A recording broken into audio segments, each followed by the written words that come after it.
नमस्कार बच्चों। हमने कल ये यहाँ तक पढ़ा था लेसन इसके अंदर, और अब आगे यहाँ से शुरू करते हैं। लो इस्पात संयंत्र ये सारे मैप में करवाने हैं बेटे, बाद में देखते हैं इनको। देखो बेटा, सार्वजनिक क्षेत्र में लगभग इसी उपक्रम के इस्पात को स्टील अथॉरिटी सेल के माध्यम से बेचते हैं। 1950 के दशक में भारत और चीन लगभग एक समान मात्रा में इस्पात उत्पादित करता है। आज चीन इस्पात का सबसे बड़ा उत्पादक है। इस्पात की सर्वाधिक खपत वाला देश भी चीन है। यानी कि जब 1950 के अंदर 1947 में भारत आज़ाद हुआ था, उस टाइम में चीन और भारत दोनों इस्पात उत्पादन में बराबर थे। जबकि अब क्या है, चीन विश्व का सबसे पहला इस्पात उत्पादन वाला भी और उपयोग करने वाला भी देश बन चुका है। भारत में छोटा नागपुर के पठारी क्षेत्र में अधिकांश लोहा और इस्पात उद्योग संकेंद्रित हैं। छोटा नागपुर इस प्रदेश में उद्योग के विकास के लिए अधिक अनुकूल सापेक्षित परिस्थितियां हैं। लोहा ऐसा कि कम लागत और उच्च कोटि के कच्चे माल की अधिकता, सस्ते श्रमिक और स्थानीय बाजार, इन मांग की विशालता संभाव्यता सम्मिलित है। यानी कि यहाँ पर क्यों है अधिक, तो यहाँ पर सस्ते श्रमिक मिल जाते हैं, अधिक माल है, इसका कारण से। यद्यपि भारत संसार का सबसे एक महत्वपूर्ण लौह उत्पादक देश है, तथापि हम इसके पूर्ण संभाव्य का विकास नहीं कर पाए हैं। यानी कि यहाँ पर है बहुत बढ़िया लौह इस्पात संयंत्र उद्योग, मगर हम पूरी तरह से इसका उपयोग नहीं कर पाए हैं। इन निम्न कारण है: उच्च लागत, कोकिंग कोयले की सीमित उपलब्धता, कम श्रमिक उत्पादकता, ऊर्जा की अनियमित पूर्ति, अविकसित अवसंरचना। यानी कि ये कारण है। ये क्वेश्चन यहाँ से बनता है, भारत पूर्ण संभाव्य विकास क्यों नहीं कर पाया लौह इस्पात संयंत्रों का। ये चार कारण है: क, ख और ग और घ। हमें उच्च कोटि के इस्पात दूसरे देशों से आयात करते हैं। हालांकि हमारा कुल इस्पात उत्पादन घरेलू मांग की पूर्ति हेतु पर्याप्त है। निजी क्षेत्र के उद्यमियों के पर्याप्त प्रयत्न से और उदारीकरण और प्रत्यक्ष विदेशी निवेश से ने इस उद्योग को प्रोत्साहन दिया है। इस्पात उद्योग को अधिक स्पर्धावान बनाने के अनुसंधान और विकास के संसाधनों को नियत करने की आवश्यकता है। इससे आगे है एल्युमिनियम प्रगलन। भारत में एल्युमिनियम प्रगलन दूसरा सर्वाधिक महत्वपूर्ण शोधन उद्योग है। यह हल्का और जंग अवरोधी, ऊष्मा का सुचालक, लचीला और अन्य धातुओं के मिश्रण से अधिक कठोर बनाया जा सकता है। हवाई जहाज बनाने, बर्तन, तार बनाने में प्रयोग किया जाता है। एल्युमिनियम कई उद्योगों में इसका महत्व इस्पात, तांबा, जस्ता, शीशे के विकल्प के रूप में प्रयुक्त होने से बढ़ा है। यानी कि इसका उपयोग तांबा, जस्ता इनकी जगह भी प्रयोग किया जाता है, जैसे बिजली के उपकरण है। देश में एल्युमिनियम प्रगलन संयंत्र उड़ीसा, पश्चिम बंगाल, केरल, उत्तर प्रदेश, छत्तीसगढ़, महाराष्ट्र, तमिलनाडु राज्यों में स्थित है।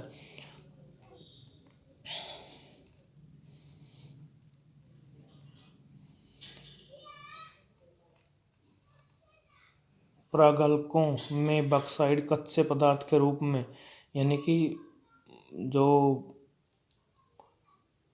एल्युमिनियम का जो अयस्क है वो बॉक्साइड है, को कच्चे माल के रूप में जो बारी हल्के लाल रंग के चट्टान जैसा होता है प्रयोग किया जाता है। प्रवाह चार्ट 6.8 में एल्युमिनियम निर्माण प्रक्रिया दर्शाता है। इस उद्योग की, जैसे यह 6.7 हो गया, यह 8।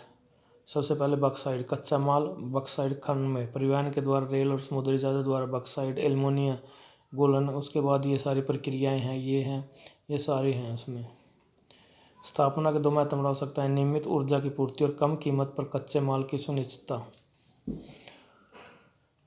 रसायन उद्योग, उसके बाद रसायन। भारत एक रसायन उद्योग तेजी से विकसित हो रहा है, फैल रहा है। इसकी भागीदारी सकल घरेलू उत्पाद में लगभग 3% है। जीडीपी में, यानी कि जो रसायन उद्योग है उसकी लगभग 3% उसकी हिस्सेदारी है। यह उद्योग एशिया का तीसरा बड़ा, विश्व के आकार की दृष्टि से 12वें स्थान पर है। लघु और वृहत दोनों प्रकार के विनिर्माण इकाइयाँ सम्मिलित है। अकार्बनिक तथा कार्बनिक दोनों क्षेत्रों में तीव्र वृद्धि की जा रही है। अकार्बनिक रसायनों में सल्फ्यूरिक अम्ल, यानी कि सल्फ्यूरिक अम्ल, उर्वरक, कृत्रिम वस्त्र, प्लास्टिक, गोंद, रंग रोगन, डाई आदि निर्माण प्रयुक्त हैं। नाइट्रिक अम्ल, अक्सार, सोडा, एश, कांच, साबुन, शोधक, अपमार्जक, कागज के रूप में प्रयुक्त करने वाले रसायन, कास्टिक सोडा आदि सम्मिलित हैं।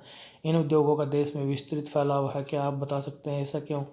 कार्बनिक रसायनों में पेट्रो रसायन शामिल है, जो कृत्रिम वस्त्र, कृत्रिम रबड़, प्लास्टिक, रंजक पदार्थ, दवाइयाँ, औषध रसायनों को बनाने में प्रयोग किए जाते हैं। ये उद्योग तेल शोधनशालाओं में पेट्रो रसायन संयुक्तों के समीप स्थापित हैं। रसायन उद्योग में आप एक बड़ा उपभोक्ता भी भारत एक बड़ा उपभोक्ता भी है। आधारभूत रसायन की प्रक्रिया में अन्य रसायन उत्पादन करते हैं।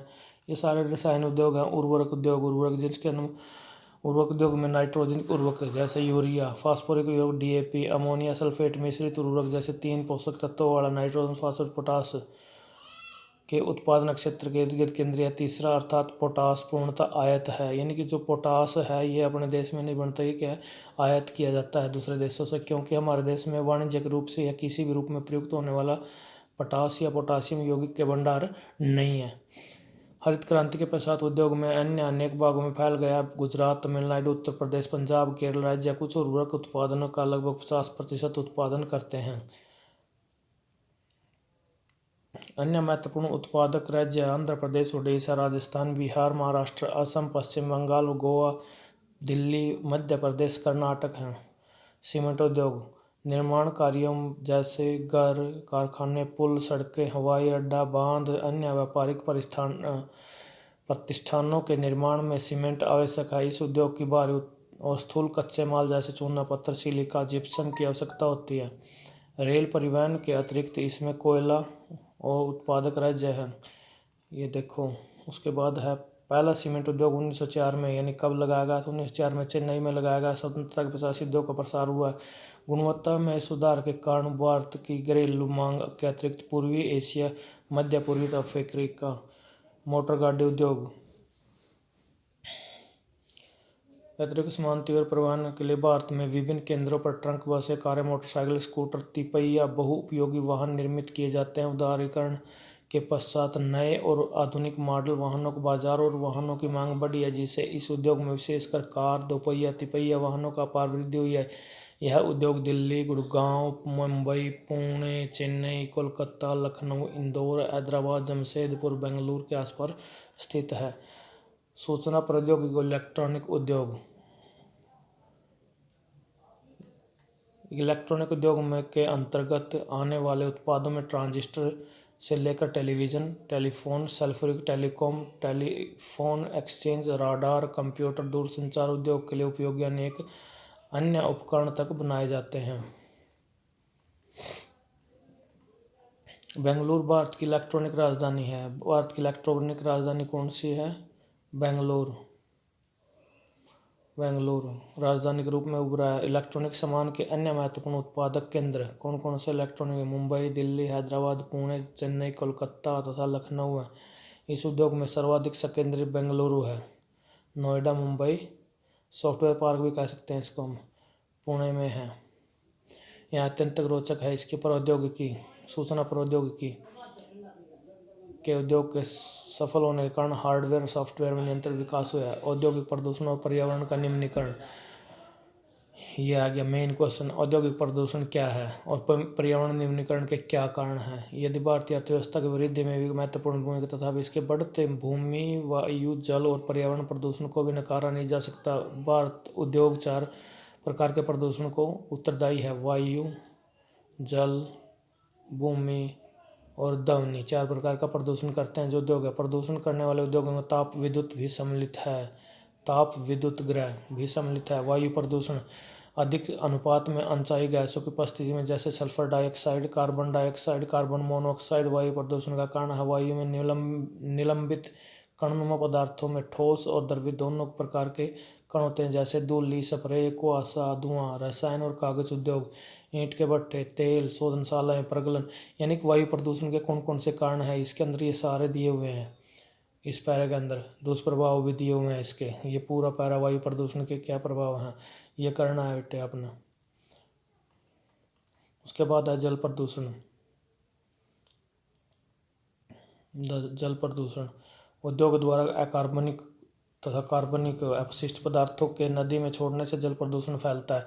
जल प्रदूषण के क्या कारण है? जल प्रदूषण के कारक कागज, लुगदी, रसायन, वस्त्र, रंगाई वाले उद्योग, तेल शोधन शालाएं, चमड़ा उद्योग, इलेक्ट्रोप्लेटिंग उद्योग, ये सारे इसके मुख्य उद्योग हैं।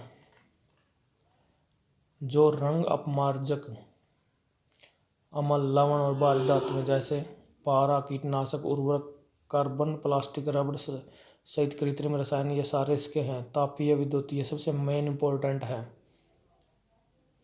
जब कारखाना और तापगर्म गर्म जल बिना ठंडा किए नदियों और तालाबों में छोड़ दिया जाता है, जल तापीय प्रदूषण होता है। तथा इसका क्या प्रभाव होगा? वहाँ पर उसके अंदर जितने भी मछलियाँ हैं या दूसरे अन्य जीव हैं पानी के अंदर, वो सारे उनके जीवन पर असर पड़ता है। परमाणु ऊर्जा संयंत्रों में अपशिष्ट परमाणु शस्त्र, कारखानों में कैंसर, जनजात विकार और अकाल प्रवास जैसी बीमारियां पैदा होती हैं। मृदा जल प्रदूषण अन्य आपस में संबंधित मलबे का ढेर, विशेष कांच, हानिकारक रसायन, औद्योगिक बहाव, पैकिंग, लवण, कूड़ा करकट मृदा अनुपजाऊ बना देता है। ये सारे इसके कारण दिए हुए हैं। इसके आगे ये है पर्यावरण निम्नीकरण की रोकथाम के उपाय। विभिन्न प्रक्रिया द्वारा जल को न्यूनतम उपयोगिता जल के 2 या अधिक उत्तरोत्तर अवस्थाओं में पुनः चक्रण के उपयोग में करना, यानी कि इसको दोबारा से पुनः चक्रित करके उसको प्रयोग करना। जल की आवश्यकता पूर्ति हेतु वर्षा जल संग्रहण करना। नदी और तालाब के जल को अपशिष्ट पदार्थों को प्रभावित होने से पहले उनका शोधन करना, ये जल प्रदूषण को। उसके बाद यांत्रिक साधनों का प्राथमिक शोधन होना चाहिए, जैविक प्रक्रियाओं द्वारा द्वितीयक शोधन होना चाहिए। और तीसरा है इसका जैविक, रासायनिक, भौतिक। जहाँ भूमि जल कम स्तर है वहाँ उद्योगों द्वारा उनके भी निष्कासन पर कानूनी प्रतिबंध होना चाहिए। वायु के निलंबन प्रदूषण को कम करने के लिए कारखानों, ऊंची चिमनियाँ तथा इलेक्ट्रोस्टैटिक अन्वेषण, स्क्रबर और तथा गैसीय प्रदूषक पदार्थों का जड़त्व रूप से पृथक करने के लिए उपकरण होने चाहिए। ये सारे इसके दिए हुए हैं, ये सारे करने हैं आपने। बस ये लेसन है और इसके अभ्यास के क्वेश्चन है, ये सारे ये करने हैं जितने भी हैं इसके।